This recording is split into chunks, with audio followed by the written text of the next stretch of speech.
Hello guys, so Lolo, this is for Gemini. Alright, Gemini, welcome dito sa aking channel, Kapalaran 888. Welcome, Gemini. Please comment down below guys if you resonated.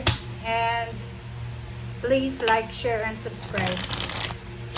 Doon sa mga Gemini na bago sa channel ko. Okay. So, let's check ano bang energy, vibration, aura ang naghihintay sa'yo for the 2 years. Ano lang to guys, hint lang. Hindi naman talaga kukunin natin yung lahat ng message sa 2 years. Kasi everyday naman tayo nagre-reading. Okay, Gemini. Ace of Clover and Four of Hearts. So nakikita ko sa'yo dito, may Gemini dito na you're planning to travel. It's either you're planning to travel, to relocate. Kung OFW ka na, naghahanap ka pa ng mas stable na lugar. Okay? So nakikita ko sa'yo dito, sinasabi ng bara sa'yo na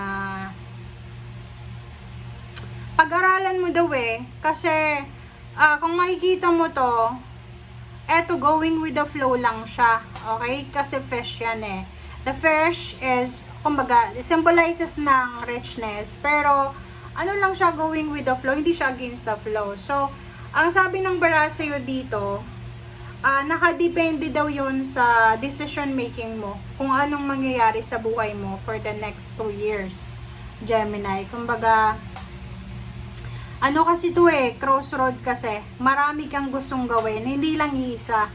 Marami kang plano, marami kang gustong simulan, tapusin, puntahan.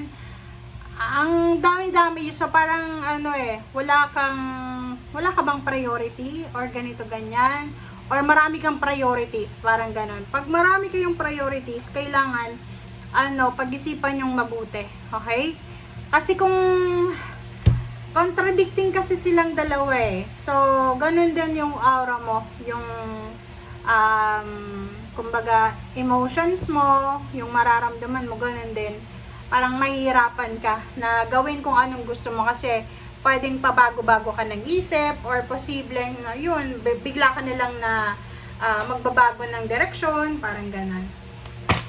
So, nakadepende daw yun sa'yo. So, you need to be careful sa mga decision making mo. Okay, pag-isipang mabuti. Hindi yung you're spending almost of your time para sa pag-iisip. Halimbawa lang, aalis ka, di mo alam kung anong susuotin mo, anong color ng bag mo, ganyan, ganito. So, yun, 2 hours ka nang nag-iisip, hindi ganon. Okay? Yung kailangan mo dito is yung wise na pag-iisip, decision making. Okay? Okay, last quarter moon in Taurus, be proud of yourself. Wow. So, Gemini, maging proud ka daw sa sarili mo.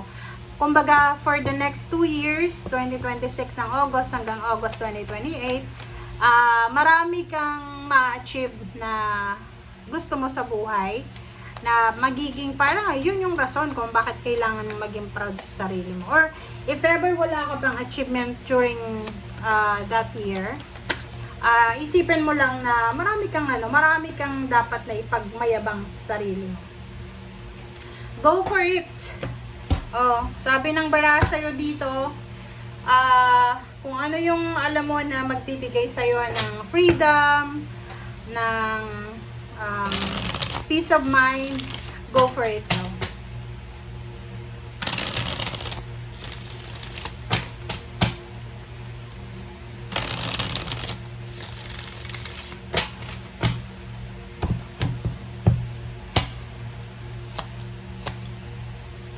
Alright, the Devil and the Empress. Kaso lang, ang problema dito, sabi ng baraha na there's a temptation daw. So, mag-iingat ka.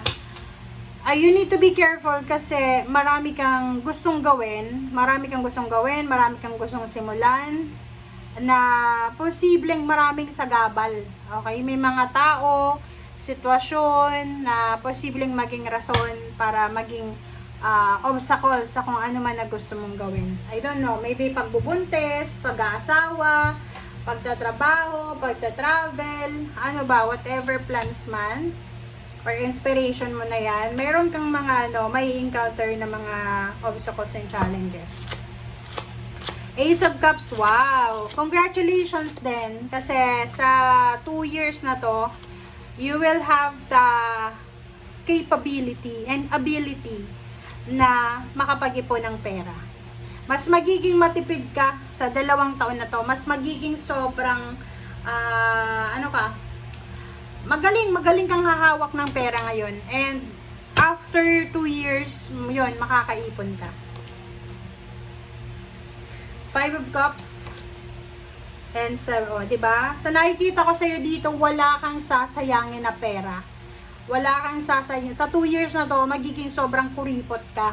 Sobrang kuripot na kahit pamilya mo, hindi mo pa uutangin. Kasi mayroon kang target eh.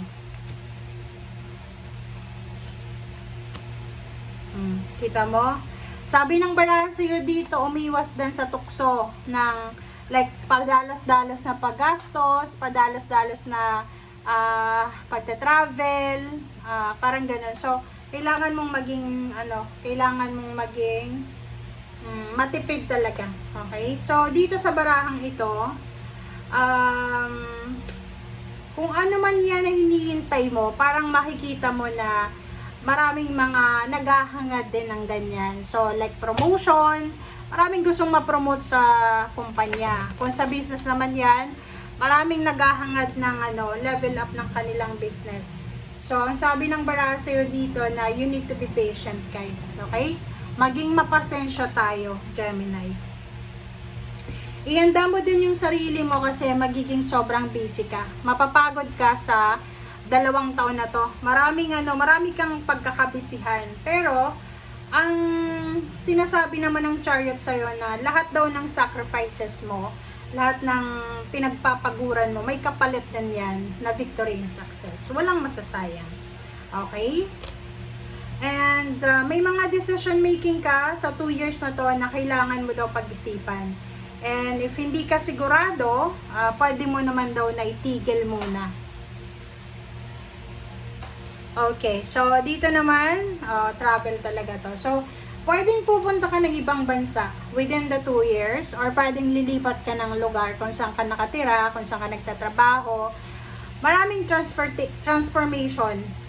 There's a good karma coming para sa'yo. Kung may kaso kang pinaglalaban, posibleng makamit mo yung hustisya, there's a good karma, there's a good justice, and there's a contract signing, there's a wedding, or may mga big purchases ka.